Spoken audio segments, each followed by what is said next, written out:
Shalom saudara. Tadi kita sudah dengar curhat, ungkapan isi hatinya. Dia Bapa kita, Dia yang telah memilih kita, Dia menciptakan kita.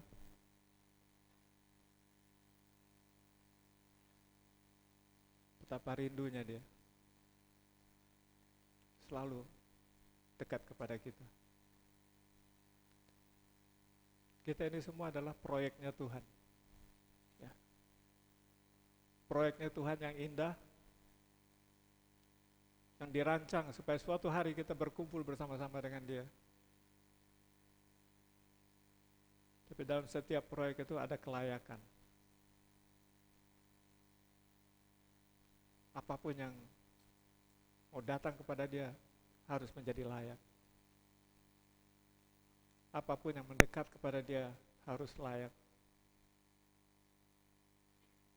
Karena Dia kudus dan Dia maha kudus.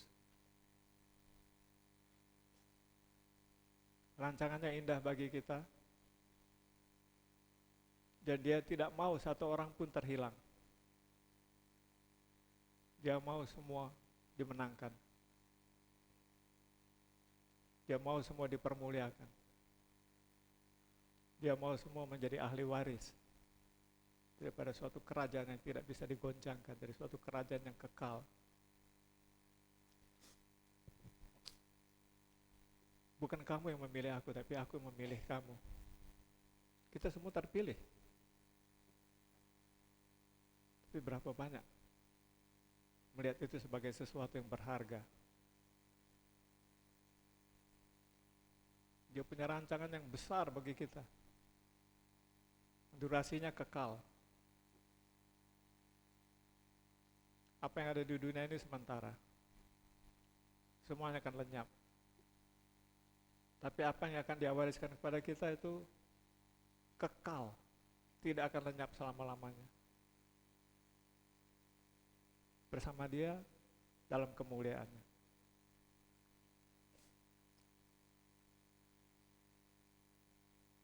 Kita lihat ada sebagai manusia, semuanya yakin sini ya, bahwa kita mengasihi Tuhan, kita mau berkumpul sama Dia. Tapi pertanyaan, berapa banyak yang konsisten untuk hal ini? Saat kedagingan kita muncul, tiba-tiba Tuhan prioritas nomor sekian. Kepentingan daging kita maju duluan dan menenggelamkan semua kepentingan Tuhan. Itu adalah masalah ya. Dan itu kita diingatkan oleh di dalam Hosea 4 ayat 6. Umatku binasa karena tidak mengenal Allah. Karena engkaulah yang menolak pengenalan itu, maka aku menolak engkau menjadi imamku.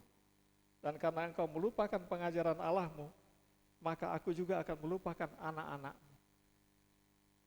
Rancangan Tuhan bilang satu orang diselamatkan, seluruh keluarga sisi rumah diselamatkan. Dengan kita mengabaikan program Tuhan, kita lagi buang anak-anak kita. Kenapa? Aku pun akan melupakan anak-anakmu. Sebagai keluarga yang berhasil ya, sudah berapa kali saya bahas di sini. Bukan waktu anaknya jadi insinyur, anaknya jadi dokter, atau anaknya jadi menteri. Belum, Anda belum berhasil. Keberhasilan kita hanya satu. Begitu kita sampai di surga, kita lihat ada anak kita, ada istri kita, ada orang kita cintai semua di situ. Itu baru berhasil. Jangan paksa anak kita untuk sekolah tinggi-tinggi. Jangan paksa anak kita untuk harus meraih karir yang tinggi. Tapi wajib kita paksa anak kita menjadi kudus. Karir, jabatan, pendidikan tidak bawa kita kepada kekekalan itu. Tapi kekudusan membuat kita sampai ke sana. Nah. Berapa banyak ya orang-orang yang seringkali bisa kecewa sama Tuhan, bisa marah sama Tuhan, Bahkan sampai ngancem-ngancem Tuhan ya. Kalau Tuhan gak jawab doaku gak doa lagi. Kalau Tuhan gak jawab doaku gak ke gereja lagi. Aku gak baca firman lagi. Atau bahkan kita bisa ancam, aku cari agama lain. Ada sampai ke tingkat itu. Kenapa? Ada kepentingan. Kita yang harus tahu diri ya, siapa Tuhan itu. Coba kita lihat di Yesaya 42 ayat 5 sampai 8.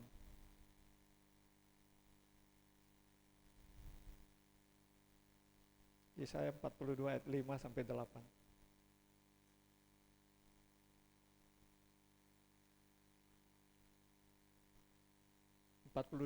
Ayat 5 sampai 8. Beginilah firman Allah, Tuhan yang menciptakan langit, yang membentangkannya, yang menghamparkannya, bumi dengan segala yang tumbuh di atasnya, yang memberikan napas kepada umat manusia yang mendudukinya, dan nyawa kepada mereka yang hidup di atasnya. Kita proyek Dia. Kita ini ada proyek Allah. 6. Aku ini Tuhan, telah memanggil engkau untuk maksud penyelamatan, telah memegang tanganmu. Aku telah membentuk engkau dan memberi engkau menjadi perjanjian bagi umat manusia, menjadi terang untuk bangsa-bangsa. Program Dia bagi kita. 7. Untuk membuka mata yang buta, untuk mengeluarkan orang hukuman dari tempat tahanan, dan mengeluarkan orang-orang yang duduk dalam gelap dari rumah penjara. Kita diutus untuk menjadi alat-alat keselamatan. 8. Aku ini Tuhan, itulah namaku. Aku tidak akan memberikan kemuliaanku kepada yang lain atau kemasyhuranku kepada patung. Tapi berapa banyak orang-orang yang beralih kepada patung, pada pohon-pohon yang rimbun, kepada kelelawar, kepada ular. Mereka menyembah itu. Dia tadi kita jelas ya, kita proyek Dia. Punya proyek yang indah, proyek yang agung, mulia.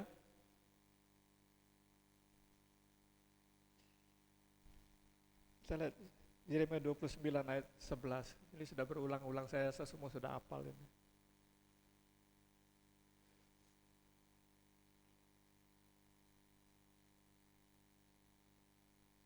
Yeremia.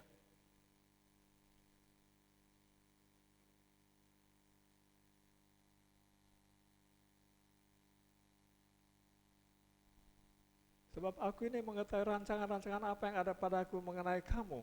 Demikian firman Tuhan, yaitu rancangan damai sejahtera, bukan rancangan kecelakaan, untuk memberikan kepadamu hari depan yang penuh harapan.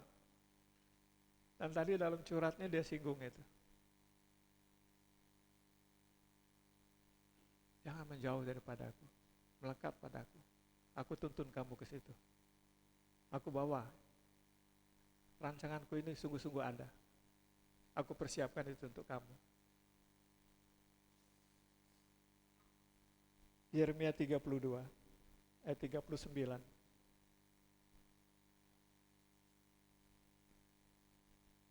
Aku akan memberi mereka satu hati dan satu tingkah langkah sehingga mereka takut kepadaku sepanjang masa untuk kebaikan mereka dan anak-anak mereka yang datang kemudian.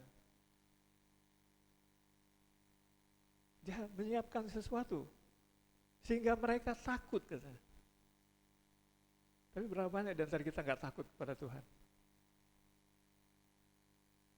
Ya, kalau kita ketemu orang gede, kita takut, kita hormat. Orang gede dibandingkan sama dia, gedean siapa? Dan dia mengasihi kita. Orang gede belum tentu mengasihi kita. Orang gede mungkin menjajah kita. Tapi dia mengasihi kita. Sehingga mereka takut kepadaku sepanjang masa untuk kebaikan mereka. Kenapa? Aku siapkan Yerusalem baru, aku siapkan tempat yang indah bagi kamu.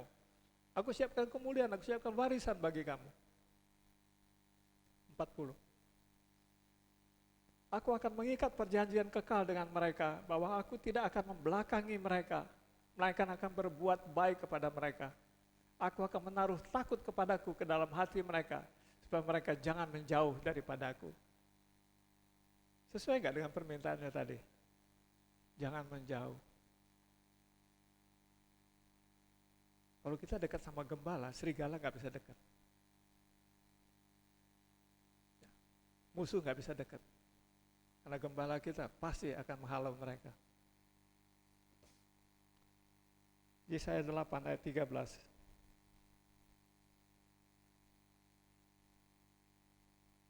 Tetapi Tuhan semesta alam, dialah yang harus kamu akui sebagai yang kudus. Kepadanya lah harus kamu takut dan terhadap dialah harus kamu gentar. Kenapa? Kita ini proyek dia. Dunia ini proyek dia. Ya, pernah baca itu tentang penjunan itu? Kalau karyanya nggak bagus, dia banting lagi, dia ulang lagi. Suka-suka dia. Tapi kalau karyanya bagus, wah dipajang ya. Jadi suatu yang kebanggaan. Tapi kalau yang nggak bagus, diulang-ulang. Dihancurkan. Jadi ini, dia bilang, kepadanya lah kamu harus takut dan terhadap dialah harus kamu gentar. Kenapa? Kalau kemudian apa yang dia ciptakan ini nggak sesuai dengan harapan dia, dia berhak untuk membubarkannya. Dia berhak untuk mengolahnya ulang. Bahkan dia berhak membuangnya. Kenapa? Nggak berlaku, nggak berguna. Ulangan 13 ayat 4.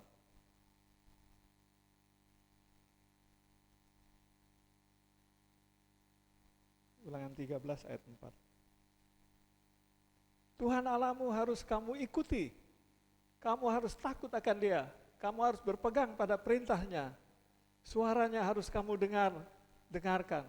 Kepadanya harus kamu berbakti dan berpaut. Ini perintah. Saya ulang sekali lagi. Tuhan Allahmu harus kamu ikuti.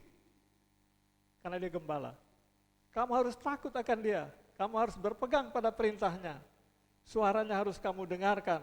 Kepadanya harus kamu berbakti dan berpaut. Tadi dia bicara. Berapa banyak yang nyimak? Atau masing-masing sibuk sendiri? Kalau Tuhan bicara, penting. Nilainya tinggi. Gak banyak orang dapat Tuhan bicara. Kalau itu penting bagi kita mesti taruh di file kita, jangan hilang. Ulangan 4 ayat 24. Sebab Tuhan Allahmu adalah api yang menghanguskan, Allah yang cemburu. Dia nggak mau berbagi kita sama kekuatan lain. Jangan ada padamu ilah lain di hadapanku. Jangan buat bagimu patung dan buat apapun di langit, di atas, di bumi, di bawah, dalam air, di bawah bumi. Jangan sujud menyembah atau beribadah kepadanya. Sebab aku Allah, Tuhan Allahmu adalah Allah yang cemburu, yang membalaskan kesalahan bapa kepada keturunannya sampai keturunan ketiga dan keempat. Betapa tinggi nilai kita di hadapan dia. Sehingga dia nggak bisa bagi kita sama kekuatan lain. Engkau milikku. Engkau biji mataku, engkau buah hatiku. Aku nggak rela bagi kamu sama siapapun. Dan aku mau bawa kamu ke tempat kekal di mana kita akan tinggal bersama-sama, tidak pernah berpisah lagi.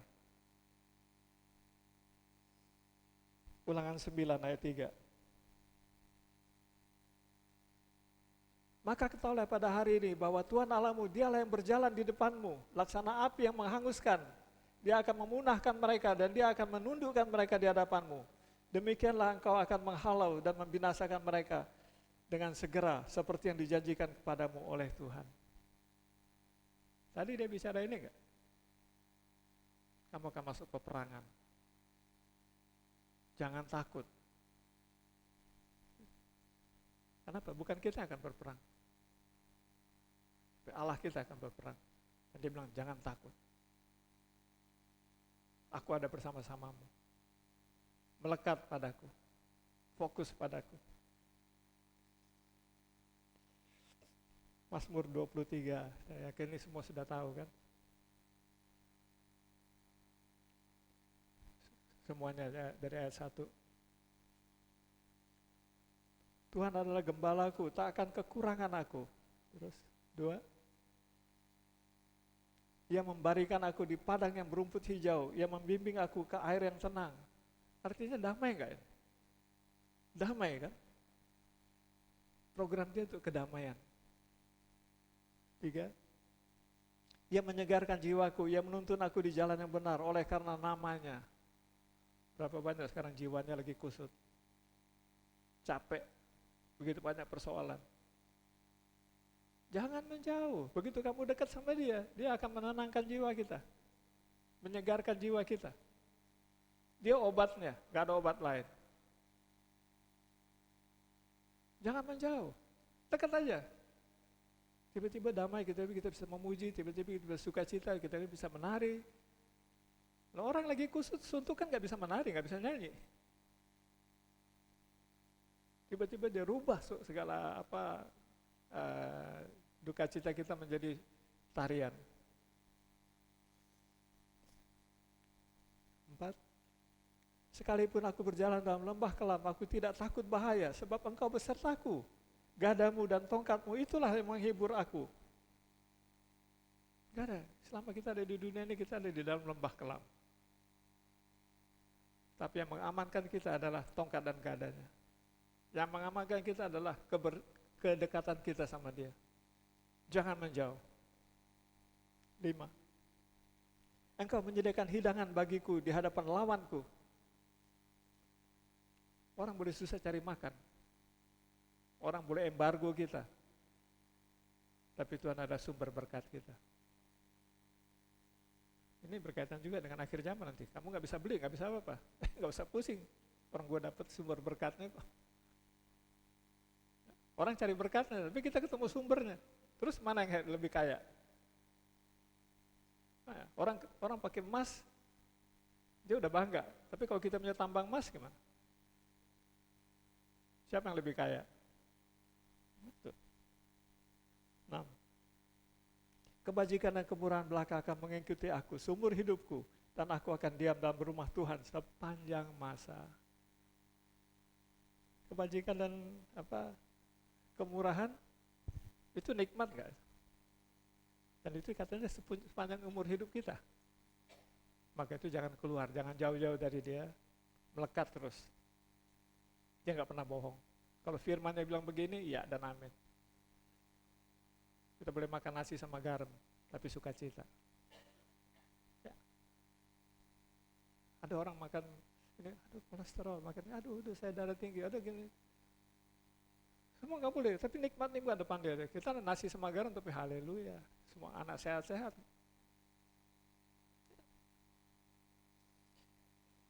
Mazmur 69 ayat 5.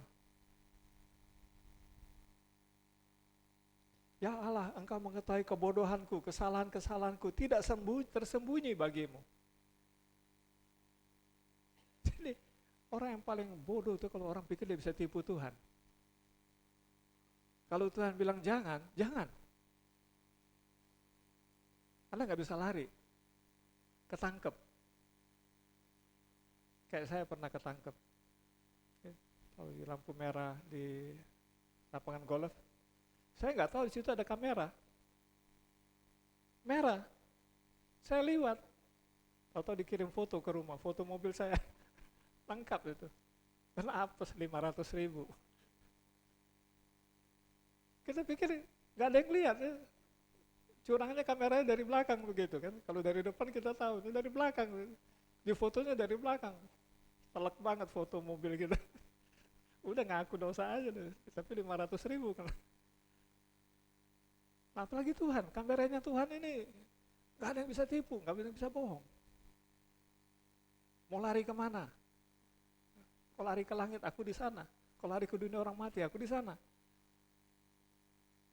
Nggak bisa lari dari Tuhan. Ya. Nah ini tadi yang kita bicara ini adalah Tuhan Sang Pencipta kan. Tuhan Sang Pencipta. Tapi kemudian apa? Kalau kita bergaul sama Sang Pencipta ini ya serius banget. Gak ada tawar-menawar, gak ada apa. Dan dia kayaknya paham ini. Maka dia bilang, karena itu aku kirim kamu juru selamat. Lukas 2 ayat 11.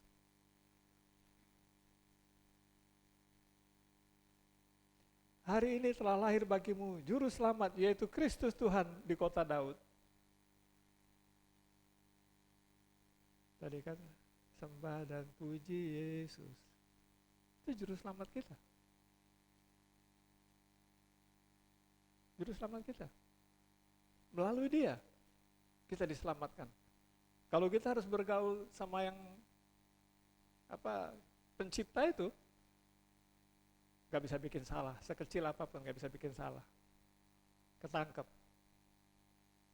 Semua orang salah, pasti dihukum. Nah, menyadari itu bahwa dia tegas dan dia gak bisa tawar-menawar, dia kirim juru selamat. Oke, melalui dia kamu diselamatkan. Supaya apa? Aku gak lihat. Biar dia aja yang lihat.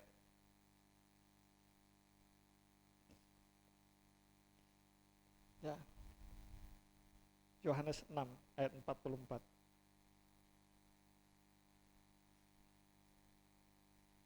Tak ada seorang pun yang dapat datang kepadaku jikalau ia tidak ditarik oleh Bapa yang mengutus aku, dan ia akan kubangkitkan pada akhir zaman.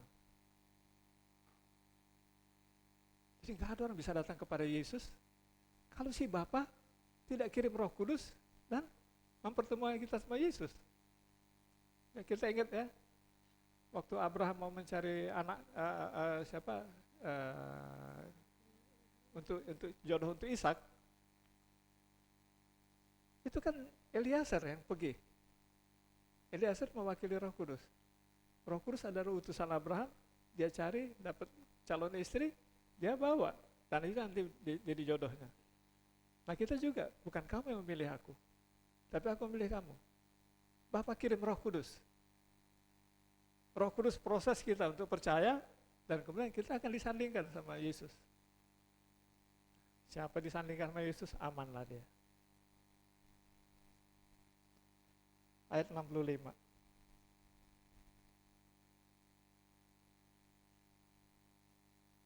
Lalu ia berkata, sebab itu telah kukatakan kepadamu, tidak ada seorang pun dapat datang kepadaku kalau Bapa tidak mengaruniakannya kepadanya. Kita ini hari ini bisa percaya Yesus, itu karena si Bapa sayang kita. Dia mau persatukan kita sama Yesus, supaya kemudian kita bisa jadi ahli waris, kita bisa masuk dalam proyek dia yang kekal.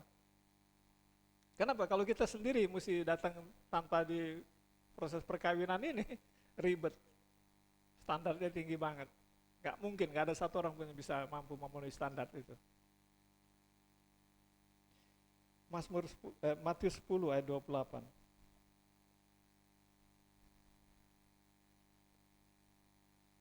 Dan janganlah kamu takut kepada mereka yang dapat membunuh tubuh, tapi yang tidak berkuasa membunuh jiwa. Takutlah terutama kepada dia yang berkuasa membinasakan baik jiwa maupun tubuh di dalam neraka. Tapi kan kita seringkali kan kebalik kan. Kita hanya takut kepada dia bisa membunuh tubuh aja. Suami bilang, kamu gak boleh ke gereja. Kita gak ke gereja. Istri bilang, kamu gak boleh ibadah. Kita gak ibadah. Atau atasan kita, kamu gak boleh ibadah.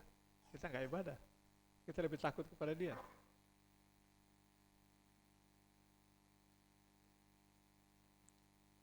Seringkali kita ngelihatnya ada hal-hal yang dunia suruh kita, tapi Tuhan bilang tidak. Terus kita mau pilih yang mana? Karena suatu hari akan sampai, dunia suruh kita pakai chip, Tuhan bilang jangan. Karena siapa menerima itu, dia akan menerima cawan murka Allah tanpa campuran. Terus kita mau pilih yang mana?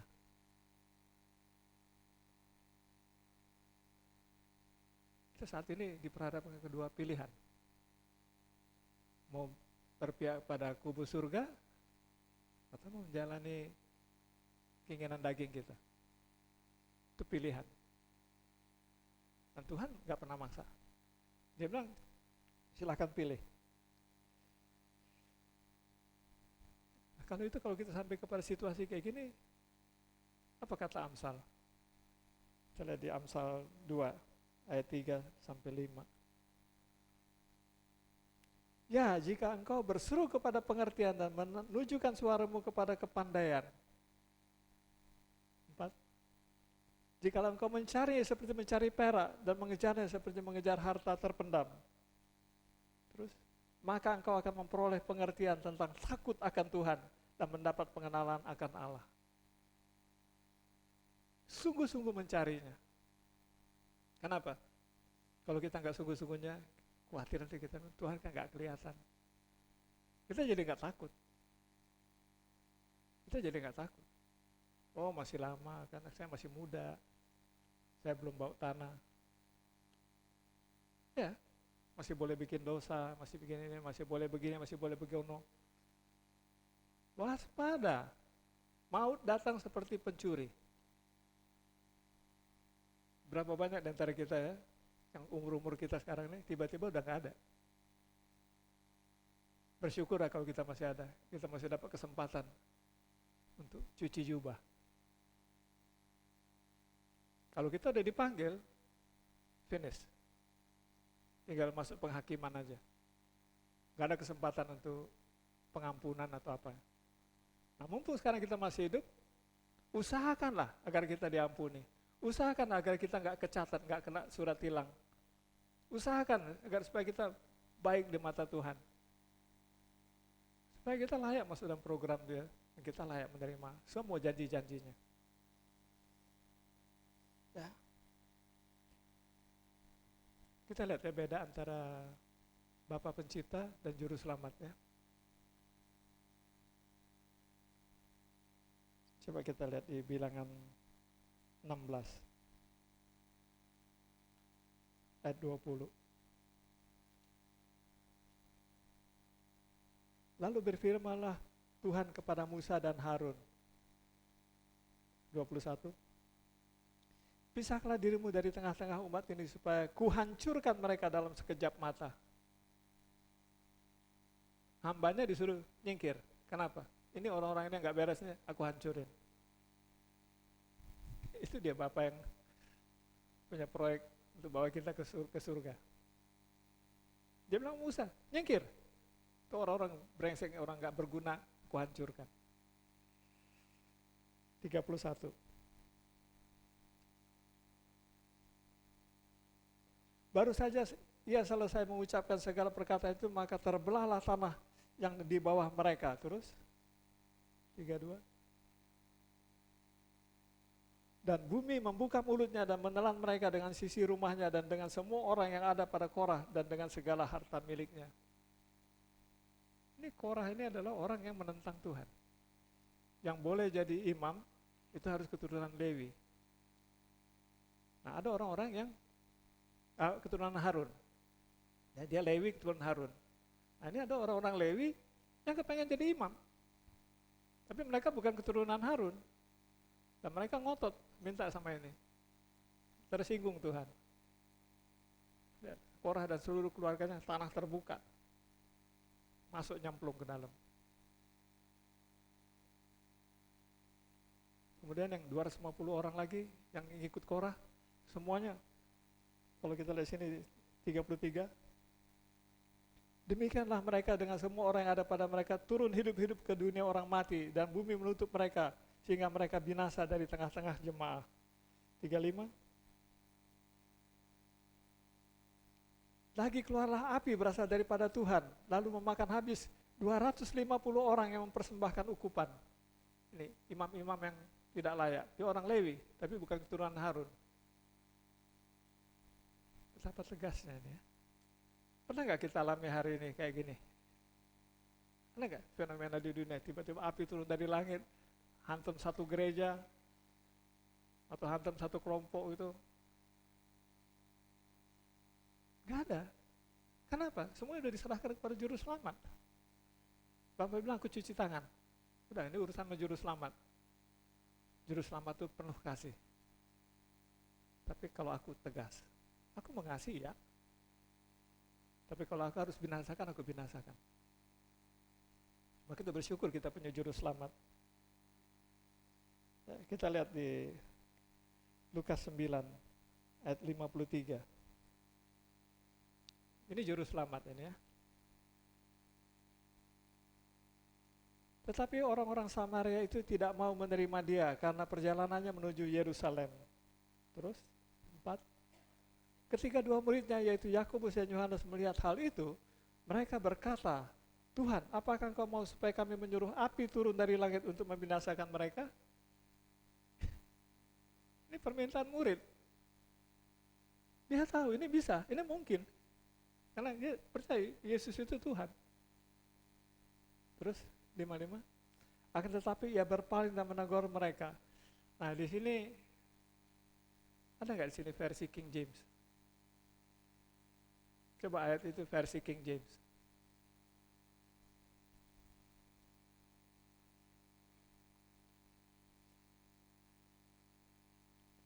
But he turned and rebuked them. Di situ menegur kan, tapi sini rebuke itu menghardik. Dia berbalik dan menghardik mereka dan berkata, kamu tidak tahu apa golongan spirit apa kamu berasal. Terus 6. Lah? Bukan, masih yang King James-nya. Ini kan kalau sini kepotong ini, hilang. Di King James ada.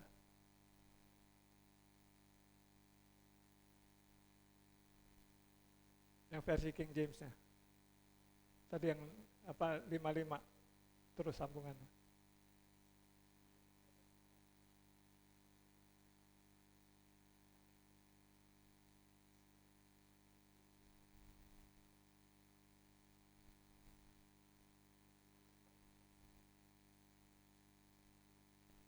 Nah, sambungannya ayat berikutnya.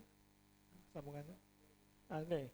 For the Son of Man is not come to destroy man's life, but to save them.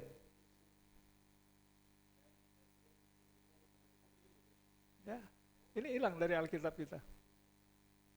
Anak manusia tidak datang untuk membinasakan, tapi untuk menyelamatkan. Dia di situ menegur, bahasa Indonesia dibilang. Tapi kalau di King James, rebuke itu menghardik. Jadi muridnya dia hardik, kenapa? Dia minta api turun dari langit untuk binasakan orang Samaria itu, bangsa Samaria. Dan Tuhan menghardik mereka dan dibilang apa? Kamu tidak tahu, kamu itu berasal dari roh model apa. Anak manusia dipanggil bukan untuk membinasakan, tapi untuk memberi hidup. Itu bedanya antara juru selamat sama pencipta langit dan bumi. Pencipta langit dan bumi lu salah, nggak ada urusan. Bumi telan, api turun. Tapi Tuhan, dia bilang apa? Aku juru selamat. Aku datang bukan untuk membinasakan. Ya, kalau kita lihat lagi itu di 2 Raja-Raja 1, mulai ayat yang ke-10. Ini kalau berurusan sama Bapa yang pencipta. 2 Raja-Raja 1, mulai ayat yang ke-10. Tetapi Elia menjawab katanya kepada perwira itu, kalau benar aku abdi Allah, biarlah turun api dari langit memakan engkau habis dengan ke-50 anak buahmu. Maka turunlah api dari langit memakan dia habis dengan ke-50 anak buahnya. Jadi raja kirim seorang perwira, bawa 50 anak buah, suruh tangkap si Elia. Dan Elia hanya ngomong ini, kalau benar aku ini hamba Tuhan, api turun makan kamu. Dan 50 orang itu sama komandannya mati.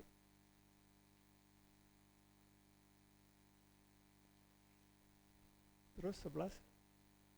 Kemudian raja menyuruh pula kepada seorang perwira yang lain dengan ke-50 anak buahnya. Lalu orang itu berkata kepada Elia, hai abdi Allah, beginilah titah raja, segalalah turun. 12. Tetapi Elia menjawab mereka, kalau benar aku abdi Allah, biarlah turun api dari langit memakan engkau habis dengan ke-50 anak buahmu. Maka turunlah api Allah dari langit memakan dia habis dengan ke-50.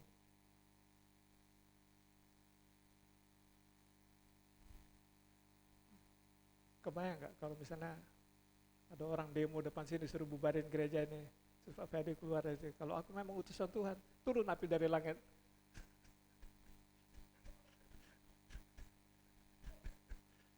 Kebayang nggak? Tapi karena ada Yesus di sini itu nggak terjadi. Karena Yesus datang justru untuk menyelamatkan mereka juga, ya, seperti kita diselamatkan, mereka juga mau diselamatkan.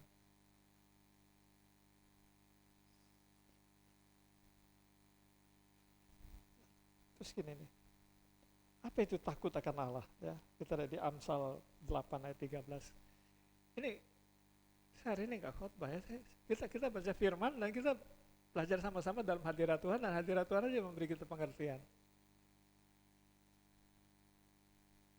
Amsal 8 ayat 13.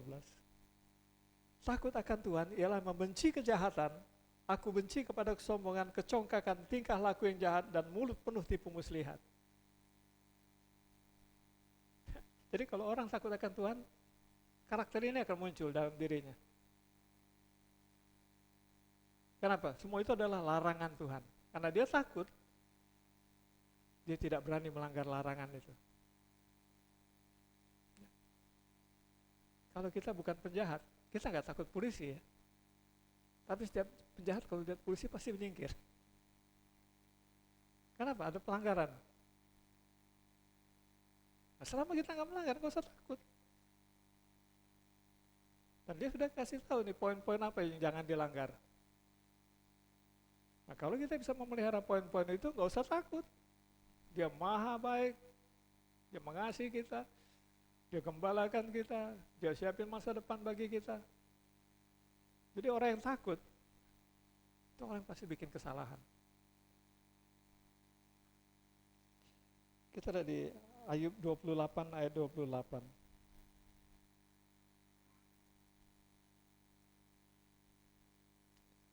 Berapa lamakah lagi engkau akan berbicara begitu dan perkataan mulutmu seperti angin yang menderu? 28. Ayub 28 ayat 28.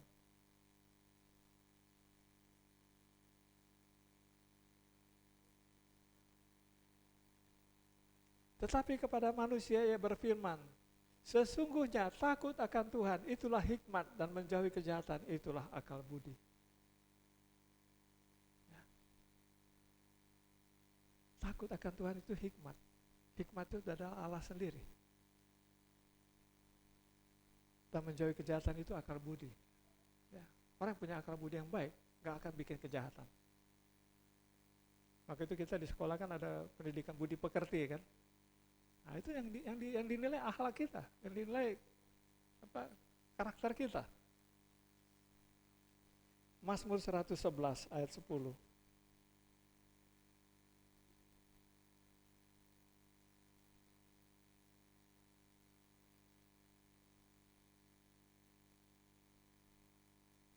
Permulaan hikmat adalah takut akan Tuhan. Semua orang yang melakukannya berakal budi yang baik.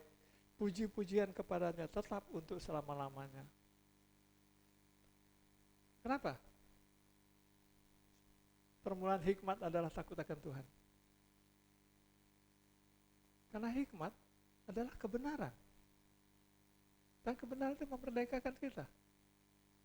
Dalam kebenaran tidak ada hukuman. Dalam kebenaran tidak ada kesalahan. Amsal 15 ayat 16.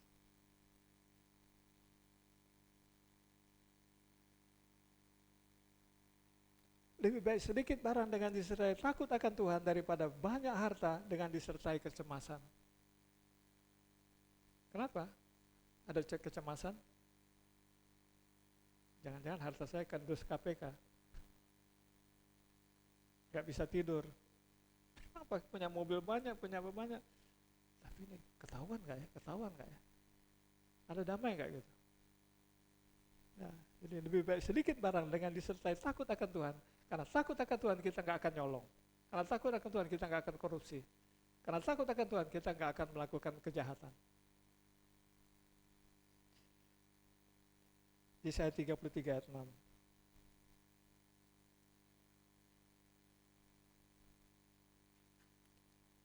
Masa keamanan akan tiba bagimu, kekayaan yang menyelamatkan ialah hikmat dan pengetahuan. Takut akan Tuhan, itulah harta benda Sion. Sion ini gereja. Jadi hikmat dan pengetahuan takut akan Tuhan itu adanya di gereja. Anda datang ke gereja, Anda disuap dengan program-program untuk takut akan Tuhan. Itulah harta yang bisa Anda gali di gereja ini. Takut akan Tuhan. Enggak, Anda gagal ke gereja, Anda gagal beribadah.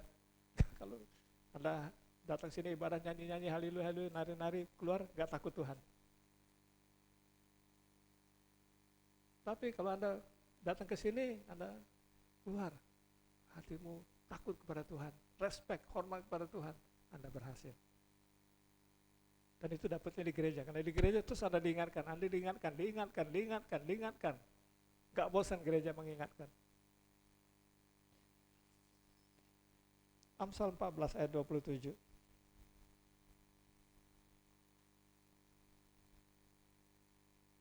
Takut akan Tuhan ada sumber kehidupan sehingga orang terhindar dari jerat maut.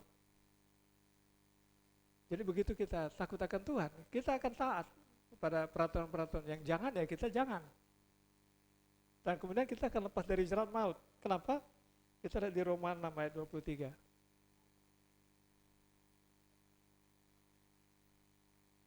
Sebab upah dosa ialah maut, tetapi karunia Allah ialah hidup yang kekal dalam Kristus Yesus Tuhan kita.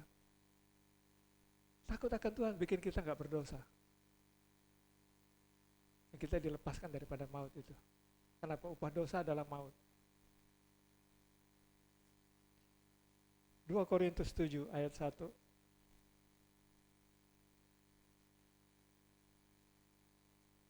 Saudara-saudaraku yang kekasih, karena kita sekarang memiliki janji-janji itu, marilah kita menyucikan diri kita dari semua pencemaran jasmani dan rohani.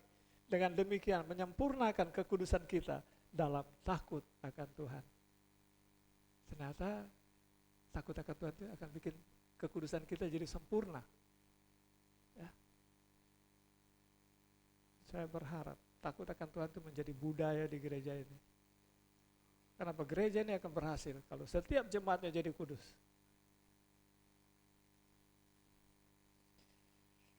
Ibrani 12 ayat 9.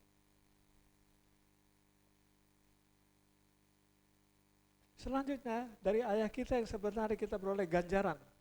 Dan mereka kita hormati. Nah, Bapak kita memberi kita ganjaran. Dan kita menghormatinya. Ada nggak Bapak yang mau bunuh anaknya? Kalau sampai Bapak pukul anak, itu karena dia memberi efek jera kepada anak. Supaya jangan mengulangi kebodohannya. Dan kemudian apa? Anak itu karena percaya bahwa Bapak ini bukan membunuhnya, tapi membentuknya, dia jadi respect, dia menghormatinya. Dan mereka kita hormati. Kalau demikian, bukan kita harus lebih taat kepada Bapa segala roh, supaya kita beroleh hidup, kita boleh hidup. Karena Bapa yang baik menghajar anaknya, itu firman Tuhan. Ya. Banyak kita kadang-kadang anak-anak kita kadang terhilang gara-gara apa? Orang tuanya gak tegas. Kita maunya kemana? Kalau anak kita main-main listrik, apa kita nggak centil? Kenapa? Listrik itu bisa maut. Gitu. Coba ada anak kecil tuh, anaknya Meli, main-main pakai peniti, colok-colok di listrik, sama mama dipukul nggak? Nah, kau bisa mati tuh kalau di situ. Gak sungkan orang tua memberikan efek jera kepada anaknya. Kenapa? Mengasihi. Dan suatu hari anak ini akan berterima kasih kepada orang tuanya. Terima kasih dulu mama selamatkan aku dari kebodohan-kebodohanku. Ya. Ayat 28. Jadi karena kita menerima kerajaan yang tidak tergoncangkan, marilah kita mengucap syukur dan beribadah kepada Allah menurut cara yang berkenan kepadanya dengan hormat dan takut. Kerajaan yang tidak tergoncangkan. Pernah dengar firman Tuhan yang bilang apa? Sekali lagi aku akan menggoncangkan dunia ini. Kita lihat ya, ketika Padang digoncangkan oleh 7 skala Richter, kota Padang rata.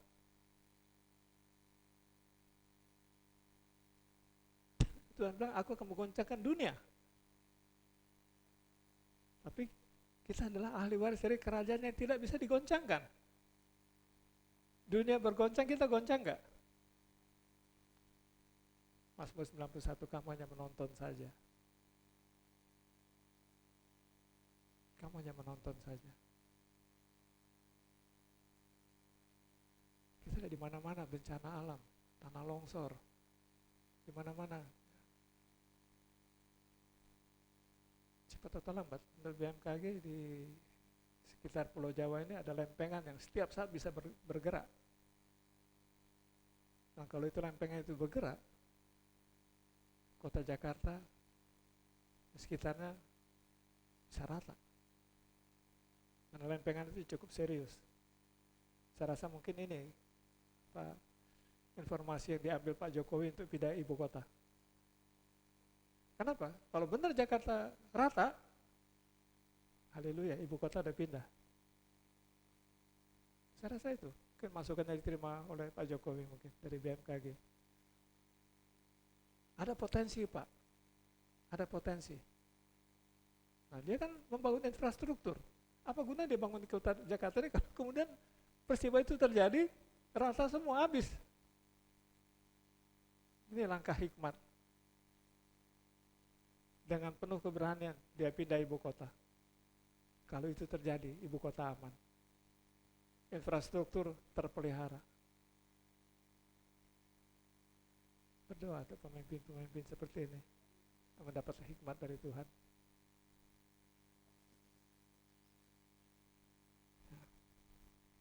Ulangan 13 ayat 4. Tadi kita sudah baca tadi. Tuhan Allahmu harus kamu ikuti, kamu harus takut akan Dia, kamu harus berpegang pada perintahnya, suaranya harus kamu dengarkan, kepadanya harus kamu berbakti dan berpaut. Ini mental orang-orang Kristen. Ini fokus kita. Hanya ke Dia aja. Kenapa? Dia menentukan boleh jadi gempa, Dia menentukan akan jadi gempa alam, Dia menentukan akan tsunami, Dia menentukan siapa selamat, siapa nggak selamat. Kalau kita bisa berkenan kepada Dia, aman gak kita? Kita lihat yang di Palu itu ada hotel berapa lantai, sampingnya ada gereja. Hotelnya rubuh, gerejanya enggak. Kenapa? Karena Dia ada di situ. Nah gitu juga, aku di dalam kamu, kamu di dalam aku. Kuduslah kamu sebab aku kudus. Nah kalau ada di dalam kita, mau rubuh di kiri kanan, kita rubuh nggak? Nah itu dia. Dia ada di rumah kita. Tetangga kita rubuh, rumah kita ada Dia. Rubuh nggak rumah kita?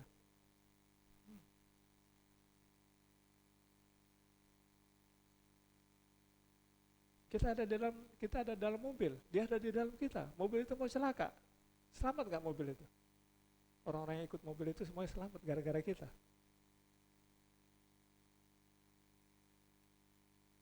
Itulah anak-anak Tuhan yang membawa berkat. Berkat keselamatan bagi banyak orang. Ada satu orang percaya, selamatlah kendaraan itu. Ada satu hamba Tuhan, ada satu orang percaya dalam pesawat gak jadi jatuh. Ya sering kali kita doa syafaat kan, ada pesawat bakal jatuh, Tuhan suruh berdoa batalkan. Kenapa? Karena ada satu orang percaya di situ. Nah, penumpang yang lain orang percaya bukan? Belum tentu, tapi mereka selamatkan orang percaya itu. Itulah panggilan kita untuk menyelamatkan. Mazmur 22 ayat 24. Sebab Ia tidak memandang hina ataupun merasa jijik kesengsaraan orang yang tertindas, dan Ia tidak menyembunyikan wajahnya kepada orang itu, dan Ia mendengarkan ketika orang itu berteriak minta tolong kepadanya. Siapapun ya, yang takut akan Tuhan, kalau berseru kepada Tuhan, Tuhan jawab. Maka itu penting banget. Ya. Tanamkan takut sama Tuhan itu. Kenapa? Begitu kita berseru, Dia jawab. Pengkhotbah 12 ayat 13.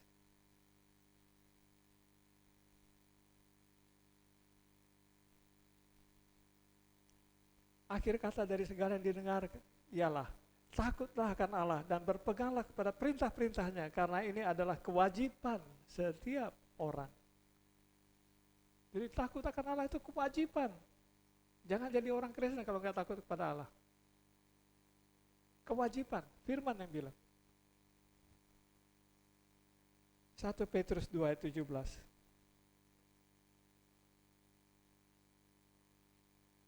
Hormatilah semua orang, kasihlah saudara-saudaramu, takutlah akan Allah, hormatilah raja. Ada ya, strata-strata itu.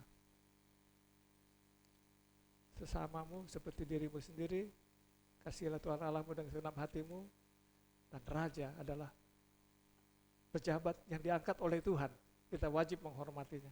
Karena Tuhan yang mengangkat, tidak ada orang bisa jadi raja kalau Tuhan nggak mengangkatnya. Setiap pemimpin diangkat oleh Tuhan.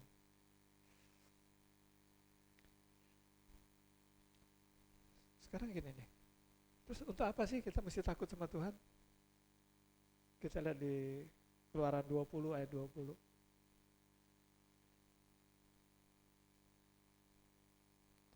Tetapi Musa berkata kepada bangsa itu, janganlah takut sebab Allah telah datang dengan maksud untuk mencoba kamu dan dengan maksud supaya takut akan Dia ada padamu agar kamu jangan berbuat dosa.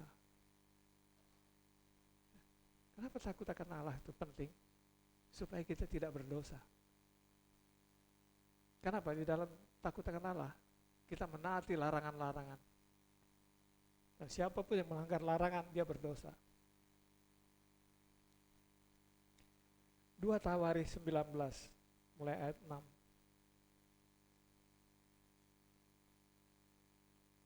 Berpasallah ia kepada hakim-hakim itu, pertimbangkanlah apa yang kamu buat, karena bukanlah untuk manusia kamu memutuskan hukum, melainkan untuk Tuhan yang ada berserta kamu bila kamu memutuskan hukum. Nah, ini kepada apa? Penguasa-penguasa yang diutus untuk urusan hukum. Mereka karena takut akan Tuhan akan menjatuhkan hukuman yang adil. Ini kan sekarang lagi Ferdy Sambo lagi diadili. Ya. Berapa banyak saya berdoa supaya orang itu dapat hukuman mati. Semua kepengen dia hukuman mati. Tapi Tuhan saja yang tahu apa yang terbaik. Maka kita berdoa agar hakim menjatuhkan hukuman yang benar di mata Tuhan. Ya, kita nggak boleh terbawa emosi, nggak boleh terbawa apapun. Tapi kalau memang hukuman mati adalah benar, adil, biarlah hukuman mati itu datang. Tapi hukuman yang adil yang harus jatuh. Bukan bawaan emosi kita, bukan bawaan itu. Dan ini perintahnya. Pada semua yang diutus Tuhan untuk menjadi hakim. Takutlah akan Tuhan. Jatuhkan hukuman yang benar, yang adil. 2 Korintus 7 ayat 1. Tadi kita sudah baca tadi.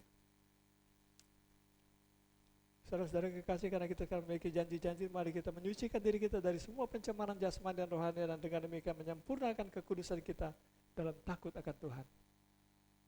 Jadi takut akan Tuhan akan menyempurnakan kekudusan kita. Ya, jadi untuk itulah kita harus takut sama Tuhan. Supaya kita tidak berdosa, supaya kita bertindak adil, supaya kita melaksanakan tanggung jawab kita sesuai dengan norma-norma yang berlaku, dan kemudian kita menyempurnakan kekudusan kita. Mazmur 69 ayat 5. Ya Allah, Engkau mengetahui kebodohanku, kesalahan-kesalahanku tidak tersembunyi bagimu. Tadi kita udah bahas kan? Tuhan Maha tahu. Kita mau sembunyikan dosa kita model apapun, nggak bisa. Anda akan dihakimi. Salah akan salah. Benar akan benar. Maka itu jangan coba-coba menyimpan dosa. Manusia tidak bisa tahu, tapi Tuhan Maha tahu. Markus 4 ayat 22. Markus 4 ayat 22. Sebab tidak ada sesuatu yang tersembunyi yang tidak akan dinyatakan, dan tidak ada sesuatu yang rahasia yang tidak akan tersingkap. Kenapa? Tuhan kita maha tahu. Gak usah bersandiwara. Anda boleh belagak jadi orang kudus, padahal di luar kelakuanmu tidak kudus. Dunia mungkin tidak tahu, tapi Tuhan tahu. Anda masih mabuk, di sini bilang gak mabuk. Dunia nggak tahu, tapi Tuhan tahu. Ibrani 4 ayat 13.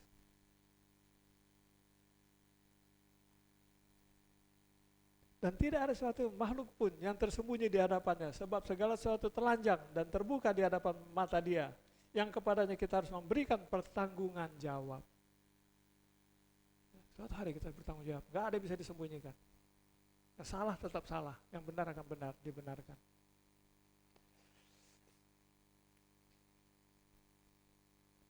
Terus, apa sih dampak daripada kita takut akan Tuhan? Kita lihat di Mazmur 104 ayat 11. Mazmur 147 ayat 11. Haleluya, sungguh bermaksud bagi Allah, kita itu baik, bahkan indah, dan layaklah memuji-mujinya. Firman bilang, itu berkenan kepada Tuhan. Kenapa kita tadi memuji-muji Dia? Karena itu baik dan layak, berkenan di mata Tuhan. Yes. Kak kebayangkan berapa kali sih ngalamin Tuhan minta tambah pujian. Kenapa? Dia menikmatinya. Ya, maka itu kenapa kita lakukan semua itu? Karena kita takut akan Dia. Takut akan Dia bukannya karena kejahatan ya. Takut akan Dia karena apa? Karena kita respect. Karena Dia begitu baik, maka itu kita takut. Kita nggak mau melanggar peraturan-peraturannya. Keluaran 19 ayat 5.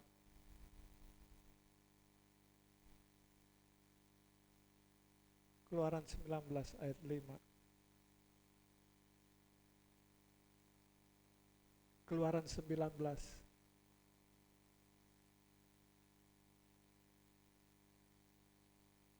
Jadi sekarang jika kamu sungguh-sungguh mendengarkan firman-Ku dan berpegang kepada perjanjian-Ku, maka kamu akan menjadi harta kesayangan-Ku.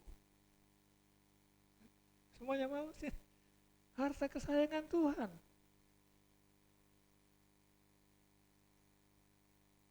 Dari antara segala bangsa, sebab akulah yang punya seluruh bumi ini. Dari seluruh bumi ini. Begitu kita melakukan itu, sungguh-sungguh mendengar firman-Ku dan berpegang padanya, kamu jadi harta kesayangan-Ku. Berharga di mata Tuhan. Dan jangan kaget. Dia bilang apa? Aku siapin Yerusalem baru untuk kamu. Ada upahnya. Ayat 6-nya. Kamu akan menjadi bagiku kerajaan imam dan bangsa yang kudus. Inilah semuanya firman yang harus kau katakan kepada orang Israel. Ini Musa harus menyampaikan firman itu kepada orang Israel. Kenapa? Ini rencana Tuhan bagi orang Israel. Ya, kita nih Israel zaman sekarang. Yesaya 40 ayat 28.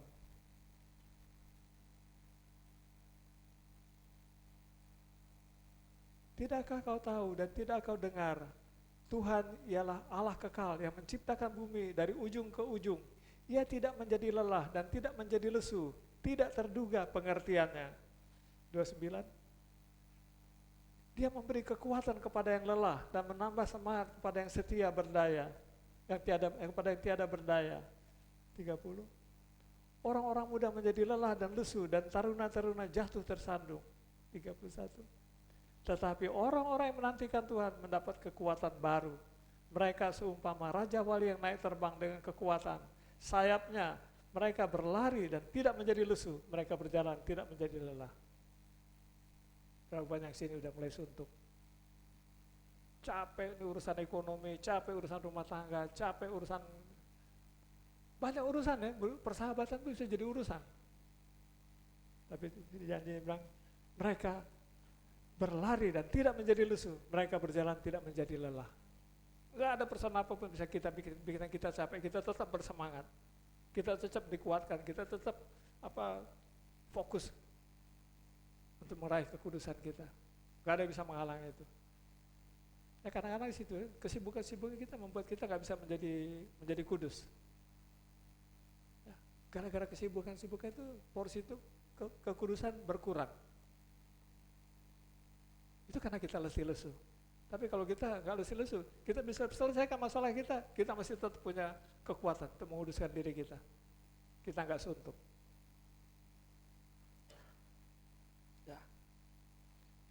Ini sekarang kita akan bahas tentang apa? Ketegasan Tuhan. Ulangan 28 ayat 1 dan 2.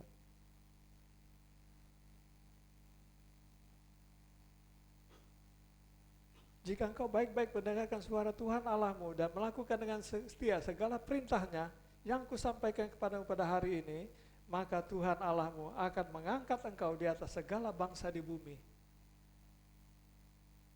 Kalau kita baca kalimat berikutnya, yang ayat 2-nya, segala berkat ini akan datang kepadamu dan menjadi bagianmu jika engkau mendengarkan suara Tuhan Allahmu.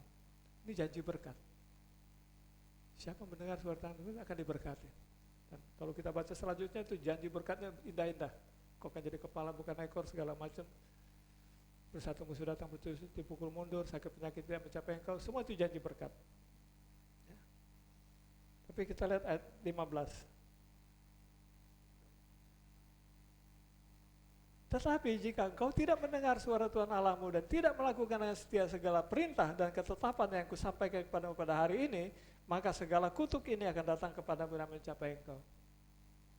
Kalau kita baca kalimat ayat-ayat berikutnya, semua kutuk, masalah.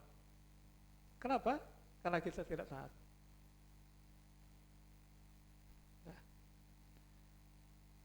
Ayat 58.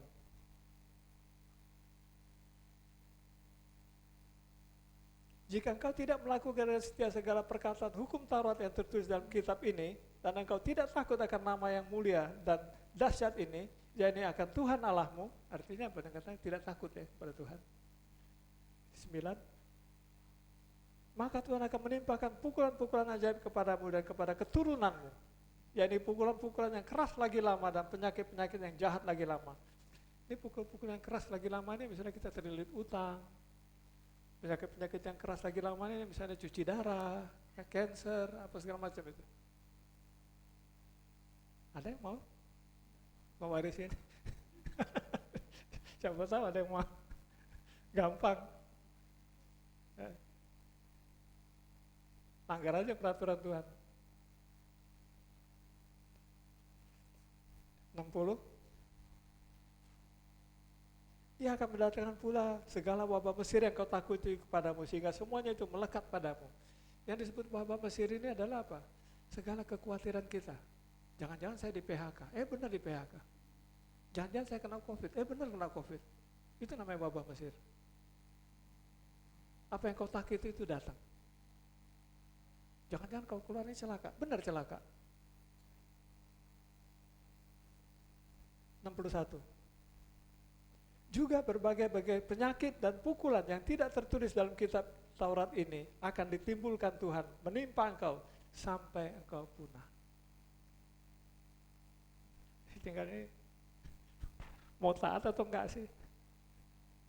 Ini apa pribadi yang Anda hadapi itu pribadi kayak gini nih. Dia mengasihi kita tapi jangan melawan dia. Dia enggak sungkan. Maka itu Yesus tadi dia kasih kita juru selamat supaya gak ketemu dia. Juru selamat selalu bilang, jika kita mengaku, ya setia dan adil, dia akan mengampuni kita dan menyucikan dari segala kejahatan kita. Berapa kali kita minta ampun? 70 kali 7 kali 7 kali. Itu juru selamat. Tapi kalau sini gak ada ampun. Salah, udah selesai. Itu kebijakan Tuhan ya. Dia tahu kalau kamu ketemu aku, apes loh. Maka kita kasih juru selamat. Nih, melalui utusanku, anakku. Biar anakku yang bawa kamu ke sini, biar anakku sensor kamu, biar anakku menguduskan kamu. Sampai kamu tahu adat. 63. Seperti Tuhan bergirang karena kamu untuk berbuat baik kepadamu dan membuat kamu banyak, demikianlah Tuhan akan bergirang karena kamu untuk membinasakan dan memunahkan kamu. Dan kamu akan dicabut dari tanah kemana kamu pergi untuk mendudukinya. Dia nggak sungkan. Seperti dia bergirang memberkati kita, dia bergirang juga tuh menginjak kita. Karena dia bilang, siapa lu? Kamu kan ciptaan Tuhan. Harus kamu bersyukur karena aku mengasihi engkau. Aku mau memuliakan engkau. Tapi kalau kamu nggak tahu bersyukur, aku nggak butuh. Kamu sampah.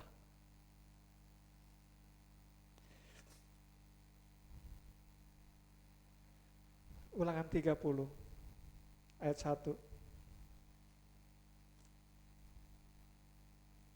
Maka apabila segala hal ini berlaku atasmu, yaitu berkat dan kutuk yang telah kuperhadapkan kepadamu itu, dan engkau menjadi sadar dalam hatimu di tengah-tengah segala bangsa kemana Tuhan Allahmu menghalau engkau. Artinya dia bisa menghalau ya. 2. Dan apabila engkau berbalik kepada Tuhan Allahmu, artinya bertobat ya, dan mendengarkan suara sesuai dengan segala yang kuperintahkan kepadamu pada hari ini, baik engkau maupun anak-anakmu dengan segenap hatimu dan dengan segenap jiwamu. 3. Maka Tuhan Allahmu akan memulihkan keadaanmu dan akan menyayangi engkau. Ia akan mengumpulkan engkau kembali dari segala bangsa kemana Tuhan Allahmu telah menyerakkan engkau. Artinya dia bisa menyerakkan kita. Tapi kalau orang berbalik, orang bertobat, dia akan kumpulkan semua itu. Berapa banyak keluarga kita saat ini terserak, berbalik, itu akan mengumpulkan semua. 4. Sekalipun orang-orang yang terhalau daripadamu ada di ujung langit, dari sana pun Tuhan Allahmu akan mengumpulkan engkau kembali, dan dari sana pun Ia akan mengambil engkau. 5. Tuhan Allahmu akan membawa engkau masuk ke negeri yang sudah dimiliki nenek moyangmu, dan engkau pun akan memilikinya pula. Ia akan berbuat baik kepadamu dan membuat engkau banyak melebihi nenek moyangmu. 6. Dan Tuhan Allahmu akan menyunat hatimu dan hati keturunanmu. Lihat, lewat pertobatan akan terjadi kebangunan rohani. Sehingga kamu mengasihi Tuhan Allahmu dengan segenap hatimu dan dengan segenap jiwamu. Barang siapa mengasihi aku, dia melakukan segenap firman-Ku. Kalau Tuhan pulihkan keluarga kita, kalau Tuhan pulihkan rumah tangga kita, Dia akan bikin kita mengasihi Dia. Jadi pelaku-pelaku firman. 7. Tuhan Allahmu akan menjatuhkan segala sumpah serapah itu kepada musuhmu dan pembencimu yang telah mengejar engkau. Waktu itu janji berkat bilang, sakit penyakit tidak akan mencapai engkau, tapi mencapai mereka yang membenci engkau. Ya, jadi kalau kita berbalik kepada Tuhan benar, apa yang menjadi sumpah serapah itu kenanya di musuh kita. Ya, begitu baik Dia menggembalakan kita. 8. Engkau akan mendengarkan kembali suara Tuhan dan melakukan segala perintah yang kusampaikan kepadamu pada hari ini. Yang tadi kita nggak berinteraksi sama Tuhan, jadi berinteraksi lagi. 9. Tuhan Allahmu akan melimpahi engkau dengan kebaikan dalam segala pekerjaanmu, dalam buah kandunganmu, dalam hasil ternakmu, dalam hasil bumimu. Sebab Tuhan Allahmu akan bergirang kembali karena engkau dalam keberuntunganmu, seperti Ia bergirang karena nenek moyangmu dahulu. Tadi lihat ya, Tuhan bergirang melihat apa sikap anak-anak Tuhan di sini. Itu yang mau Tuhan, pertahankan itu. Pertahankan. Sampai puji Tuhan kalau dia nggak mau balik lagi. Dia udah di sini, dia bilang, aku betah di sini, aku mau pulang. Kontennya jemaat yang pulang.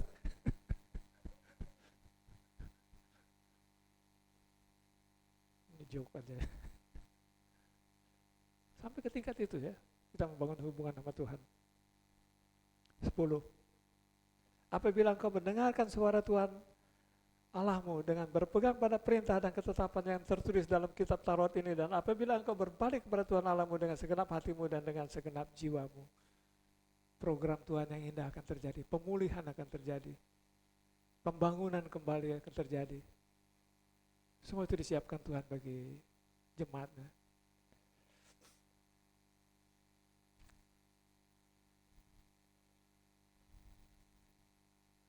Ayat 11. Sebab perintah ini yang kusampaikan kepadamu pada hari ini tidaklah terlalu sukar bagimu dan tidak pula terlalu jauh. Ya. Jadi apa yang perintah-perintah Tuhan sebetulnya logik aja bagi kita.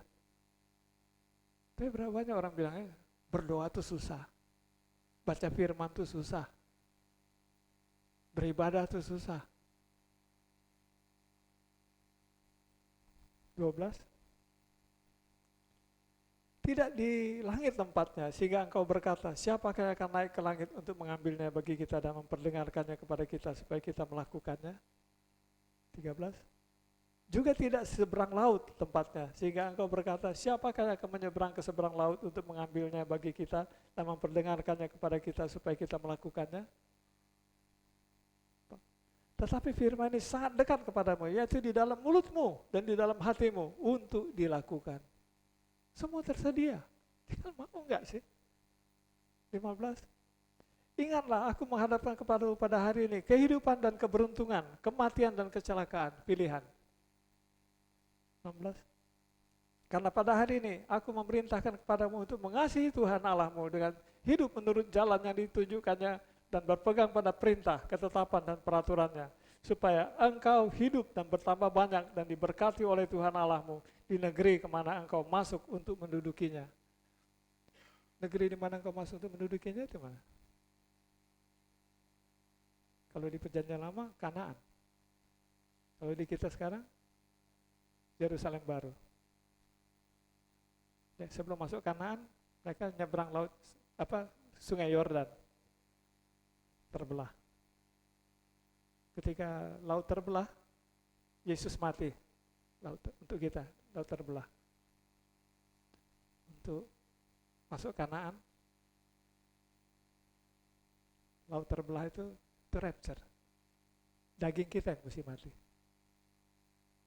Jadi untuk membawa kita keluar dari Firaun, Yesus mati bagi kita. Tapi untuk masuk tanah perjanjian, daging kita yang harus mati.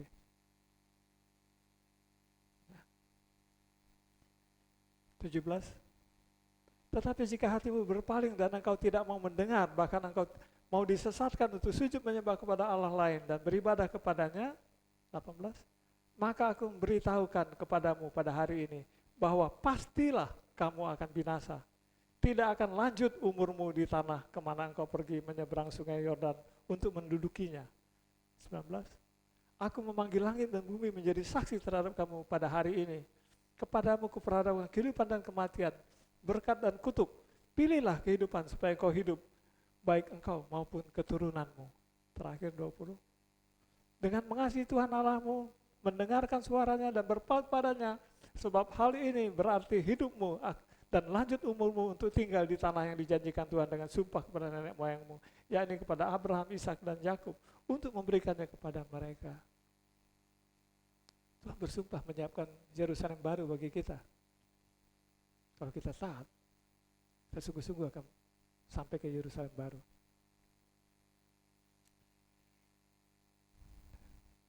Ayat Ulangan 28 ayat 47.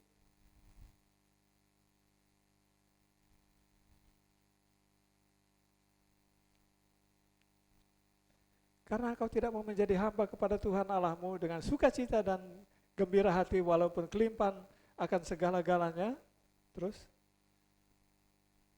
maka dengan menanggung lapar dan haus, dengan telanjang dan kekurangan akan segala-galanya engkau akan menjadi hamba kepada musuh yang disuruh Tuhan.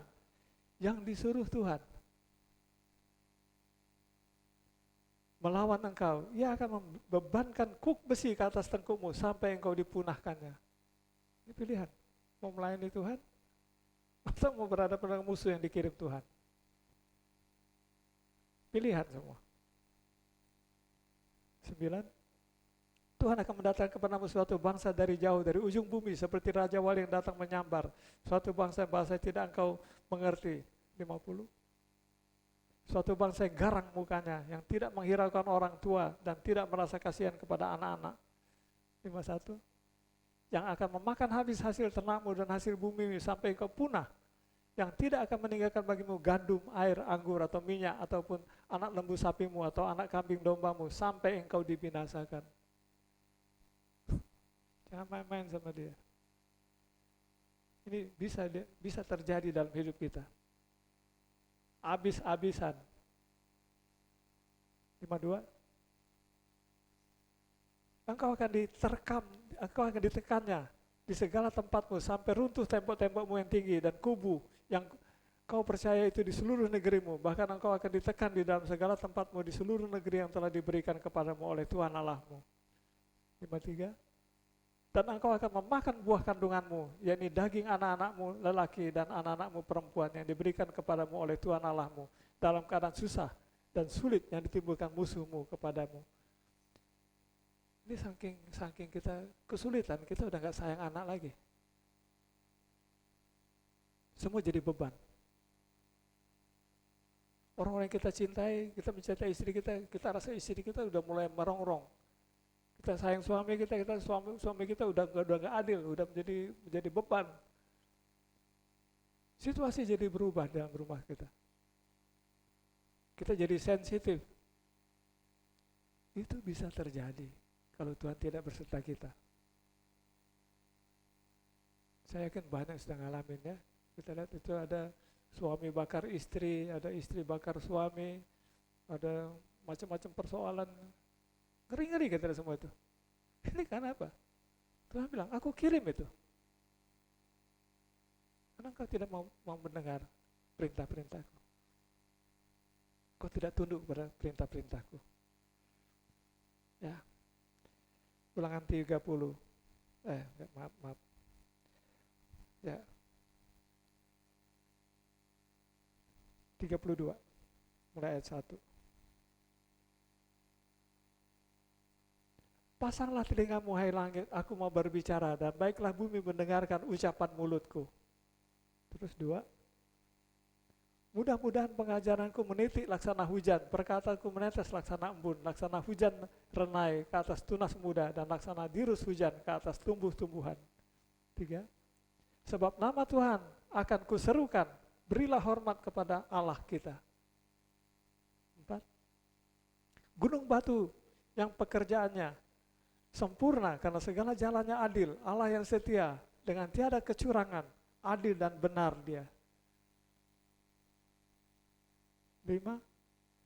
Berlaku busuk terhadap dia mereka yang bukan lagi anak-anaknya, yang merupakan noda, suatu angkatan yang bengkok, yang belat-belit.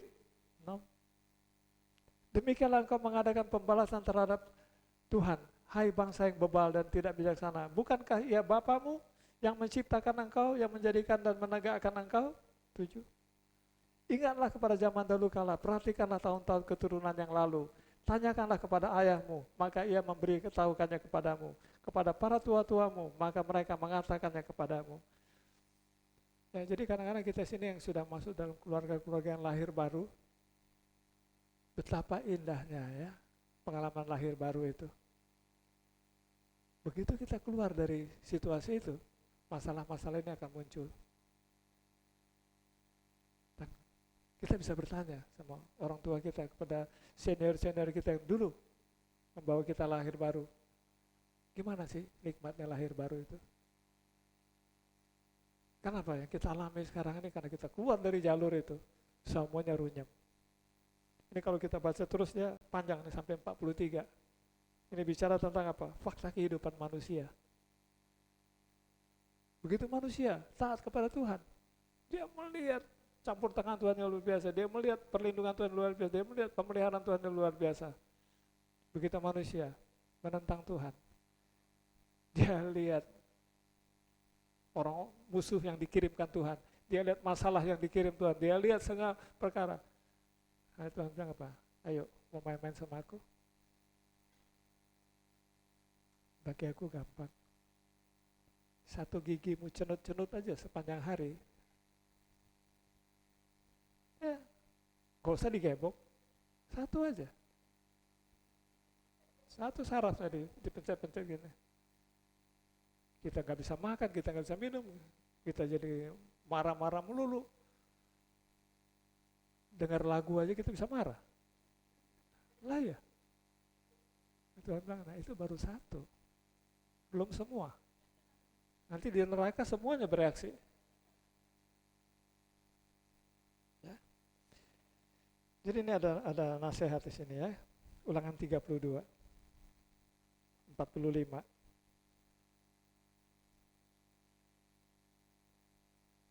Setelah Musa selesai menyampaikan segala perkataan kepada seluruh orang Israel, 46, berkatalah kepada mereka, perhatikanlah segala perkataan yang kuperingatkan kepadamu pada hari ini, supaya kamu memerintahkannya kepada anak-anakmu untuk melakukannya dengan setia, segala perkataan hukum Taurat ini. Jadi ada tanggung jawab orang tua untuk mensosialisasikan itu sama anak-anak kita. Setuju? Sebab perkataannya bukanlah perkataan hampa bagimu, tetapi itulah hidupmu. Dan dengan perkataan ini akan lanjut umurmu di tanah kemana kamu pergi menyerbangi sungai Yordan untuk mendudukinya. Ya, jadi pesannya satu, yuk pertahankan itu, ketaatan kepada Tuhan dan sosialisasikan itu kepada anak-anak kita. Apapun adalah tanggung jawab orang tua supaya anak jangan berdosa.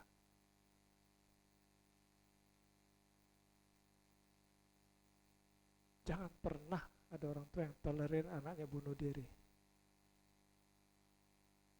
Jangan pernah ada orang tua yang tolerir anaknya berdosa. Sekalipun kita harus kehilangan anak itu, lebih baik kehilangan anak itu. Kalau dia cari maut sendiri, bukan kita yang memberi maut. Penting ini. Tugas kita ada apa? Kamu dipanggil bukan untuk membinasakan, untuk memberi hidup. Itulah pesan dari juru selamat kita, memberi hidup. Ya, kita semua pernah baca kitab Ulangan ini ya, dan situasi yang berbeda. Kita membaca firman dalam hadirat Tuhan. Hari ini kita membaca firman dari tadi kita baca-baca doang kan. Saya hanya membantu sedikit aja ya untuk menyangkut-nyangkutkan itu. Tapi biarlah Tuhan yang bicara dalam hati kita masing-masing. Tuhan yang menatanya itu sampai kita terkesan, terpelihara dalam kita, dan itu menjadi kemudian apa? Apa yang kita pakai sehari-hari. Firman itu akan tumbuh, hidup, berbuah, menghasilkan buah dalam kehidupan kita, dan itu akan menyenangkan Tuhan. Dan pada akhirnya kita akan sampai kepada setiap rancangan yang sempurna. Kita berdoa agar jemaat di sini benar-benar sampai kepada kesempurnaan Tuhan inginkan.